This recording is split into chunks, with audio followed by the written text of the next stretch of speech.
7 benua, 48 negara, miliar pasang mata, event 4 tahunan, mempertemukan para pejuang, memperebutkan tahta tertinggi sepak bola dunia. Halo semuanya, kembali lagi di konten Visa dengan saya Jim. And then kali ini kita bakal ngebahas dari benua Afrika kayaknya. Benua Afrika, oh ya, karena kemarin kan udah bahas Eropa juga, Eropa, Asia udah, Amerika udah, Amerika Latin, terus juga kayaknya nggak abdol kalau nggak ngebahas benar. Afrika. Tapi menurut Agim nih, salah satu pemain di Afrika tuh yang icon Drogba nih. Nah, karena kan pahlawan Afrika di sini kan. Salah satunya di negara Pantai Gading. Nah, mungkin langsung aja secara umum nih, Pantai Gading tuh menurut Ajam seperti apa? Secara umum ya, berarti kita mulai kayak dari wilayah dulu ya, geografisnya. Kalau dilihat dari geografis kan, Pantai Gading tidak seperti negara-negara Afrika pada umumnya bagian yang lain ya kan. Dia lebih condong ke bagian tropis. Tapi ada savana tetap. Oh, ada di sana. Ada savana. Cuman lebih condong wilayahnya tuh ke tropis. Terus kalau misalkan dilihat dari geografis yang kayak gitu, anak-anak kecil main gak kayak kita lah gitu di Indo yang main di misalkan di ada lapangan rumput lah kan. Terus agak basah juga di sini. Kalau di sini, kalau di Afrika di Pantai Gading sendiri dia main di lapangan tanah merah yang keras, yang kalau misalkan kalian pernah lihat Geo yang tanah retak gitu kan. Nah, itu main kayak gitu yang mana bidang tanah nggak rata, terus keras terus ditambah panas ya kan. Betul. Tanpa sepatu gitu, tanpa alas kaki gitu. Langsung untuk tapak kaki. Berarti itu yang mungkin secara physically orang Afrika sudah terlatih. Langsung pelatih pertama mereka ya alamnya langsung. Secara physically. Cuman karena kita ngomongin bola nih, apa sih yang akhirnya mereka terlatih di bolanya? Maksudnya mungkin karena udah terlatih di alamnya. Menurut Ajam gimana? Pantai Gading juga disebut salah satu pabrik pencipta pemain bola terbaik di Eropa. Karena di situ kalau nggak salah awal mulai itu karena visi dari John Mark sama kerjasama sama Akademi ASEC Mimosas, ditambah cara pelatihnya juga cara melatih juga unik.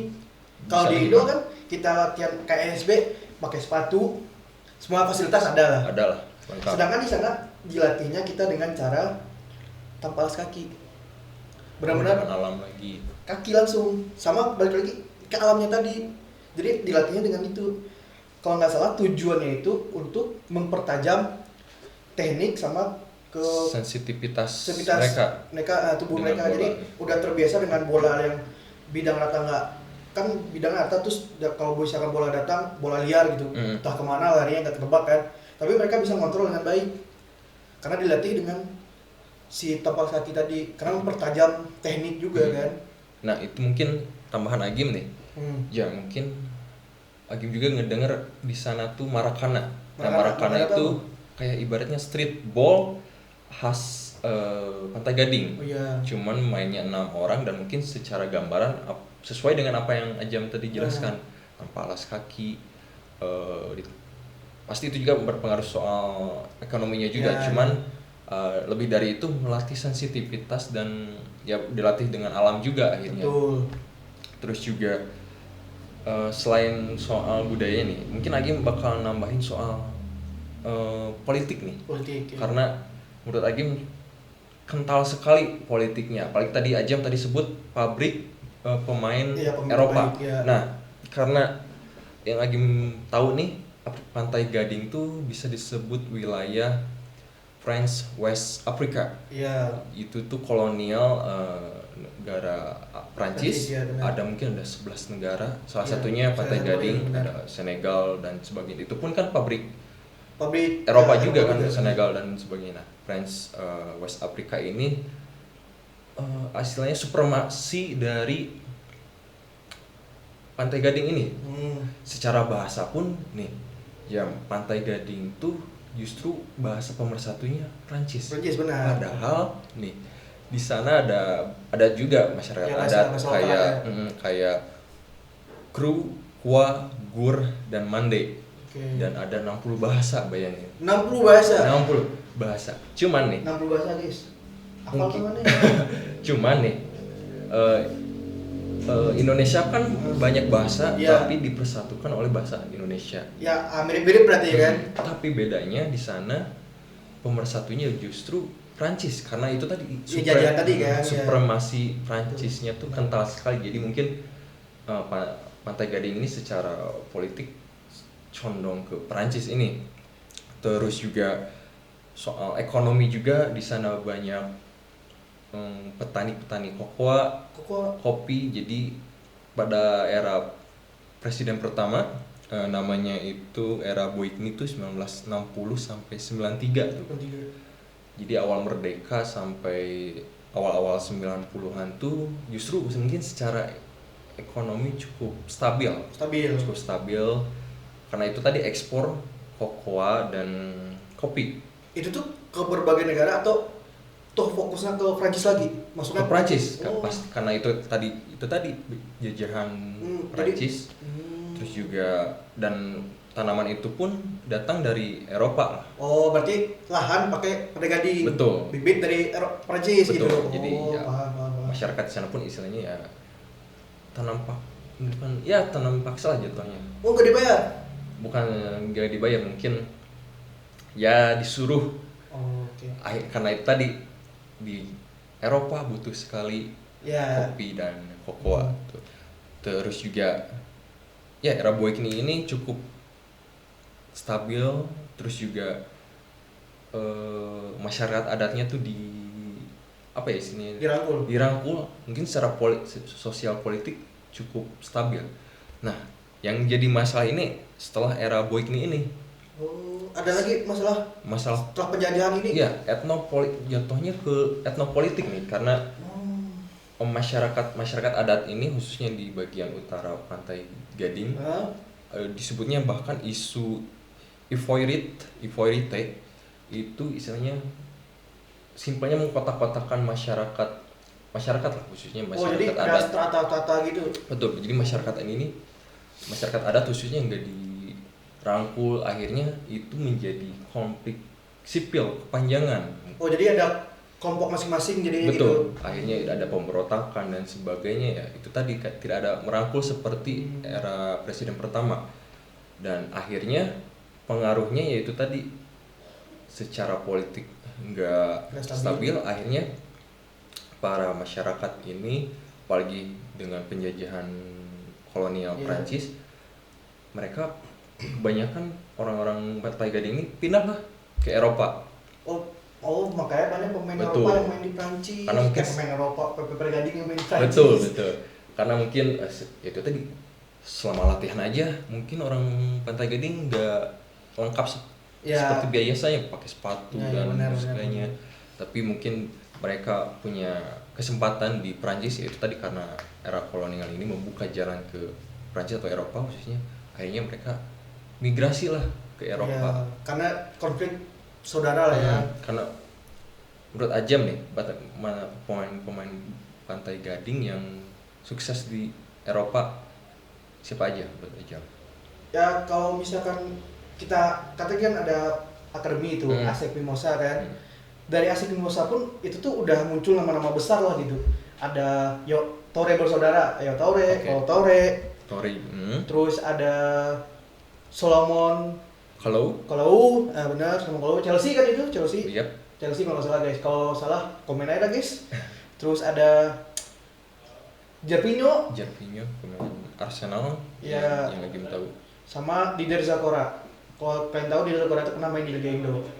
Sama Semen Padang. Cuman bentar doang, udah tua soalnya. Cuman nih Jam.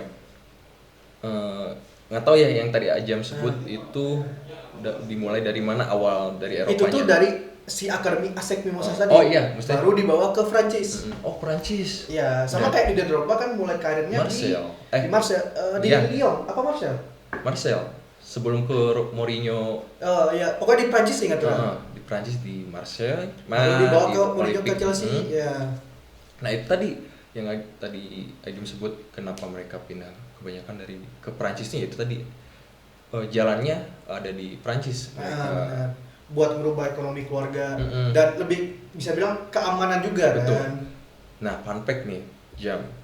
Kita kalau pemain lain mungkin ya sekedar pemain bagus, terus juga punya hidup lebih layak mungkin, cuman agak tertarik ini soal Didier Drogba yang selain ikonik sebagai bahkan pesepak bola di Afrika, justru dia tuh ikonik juga atau bisa dibilang pemersatu bangsanya. Karena di era itu tadi setelah era Boyd nih 1993 itu muncul Civil War. Ya, yang puncaknya itu di era 2000-an, tapi dengan adanya Didier Drogba justru itu jadi pemersatu sampai akhirnya dia di Piala Afrika juara itu bisa dibilang ya Drogba ini apa ya istilahnya ikon perdamaian juga gitu.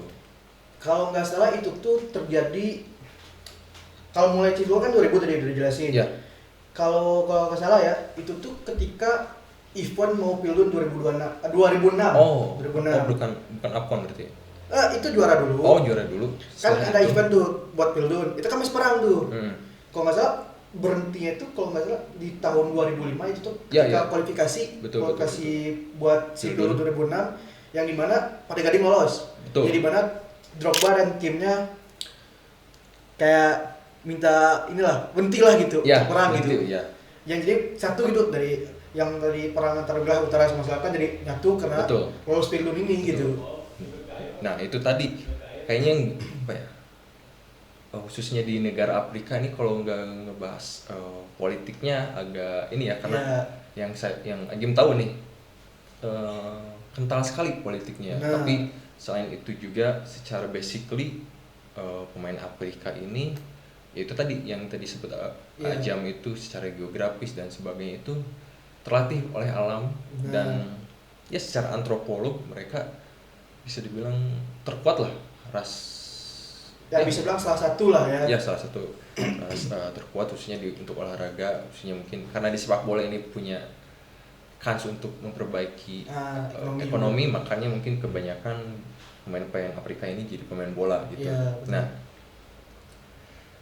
menurut Ajam nih kan Afrika ini kan khususnya Pantai Gading itu masuk Piala Dunia di 2026.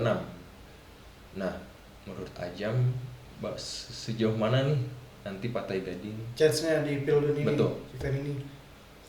Bisa dibilang bakal seperti tim Afrika pada umumnya. Itu kuda hitam lagi. Betul.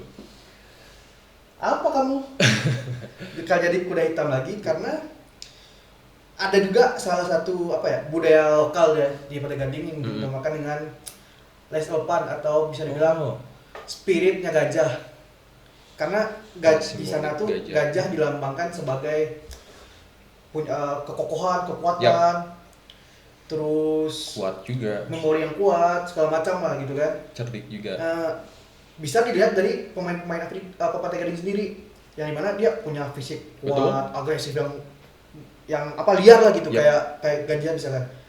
Tapi dia punya ketenangan. Betul. Dan cerdik juga. Contohnya ya tadi kembali lagi ke Drogba bagaimana di final Chelsea cerdik itulah akhirnya membawa Chelsea juga juara dan jadi icon di Chelsea dan Afrika. Dengan adanya budaya tadi yang gajah itu ya melihat chance-nya untuk di Piala Dunia nanti ya bisa lolos grup lah jelas. Jadi bakal kuda hitam itu, chance-nya gede lah itu. Nggak ketebak lah. Kayak ya pada umumnya tim Afrika pada umumnya gitu. Ya. Kalau menurut Agim juga nanti 2026 punya kans untuk lolos grup. Jadi kuda hitam nanti di 16 besar dan seterusnya karena itu tadi secara antropologis mereka layak. Cuman mungkin minusnya gini kebanyakan orang Pantai Gading bahkan justru pemain Afrika lainnya itu bermain untuk negara keduanya. Nah ini yang ini makanya menurut Agim juga lolos grup dan bisa survive kedepannya itu cukup logis juga karena sorry to say mungkin ya seperti negara lain yang mungkin punya darah atau gen Afrika itu justru lebih berprestasi di sana. Jadi sorry to say gitu, mungkin untuk Pantai Gading dan negara Afrika lainnya mungkin menurut Ajam dan menurut Agim juga ya lolos grup masih logis lah. Cuman ya itu tadi hanya jadi underdog yang mungkin mudah-mudahan juga lebih panjang ya. Bisa panjang. Walaupun minusnya itu tadi kebanyakan pemain atau negara di Afrika bahkan Pantai Gading itu bermain di negara keduanya. Itu minusnya. Jadi tapi bukannya lebih baik kayak gitu, dia dapat pendidikan lebih bagus. Ketika dia punya pendidikan bagus dibawa ke negara dia. Jadi memperbaiki negara dia. Betul, secara ekonomi, secara investasi diri juga mungkin lebih baik seperti itu. Hanya saja mungkin secara nasionalis, kita bicara nasionalis mungkin ya bisa diperdebatkan gitu. Walaupun ada juga nih menurut pendapat Jose Mourinho nih, dia pernah bilang bahkan negara di Afrika itu justru harus punya negara yang bisa memenangkan Piala Dunia. Iya, karena itu tadi secara rata-rata ya pemain ya guys so jauh-jauh lah. Lihat Prancis. Betul. Berapa banyak pemain yang asal migrasi betul. Imigran dari Afrika. Asalkan ya nggak muluk-muluk kan. Kita ambil contoh Indo lah. Betul. Indo kalau liga bener, organisasi bener, fasilitas memadai, itu bisa bersaing. Betul. Nah, menurut Agim pun ya itu tadi negara Afrika justru bisa dapat Piala Dunia ya itu kalau negaranya atau pemainnya nggak bermain di negara kedua. Jadi tapi menurut kalian ya teman-teman, coba komen atau diskusi sebagaimana sesurvive apa nanti Pantai Gading khususnya di Piala Dunia 2026. Komen aja dan jangan lupa tetap tunggu konten kami, follow, like, subscribe dan share biar yang nonton dan yang komen, yang diskusi soal negara-negara yang akan di Piala Dunia itu lebih banyak. So tunggu terus konten kami, sampai jumpa. Bye.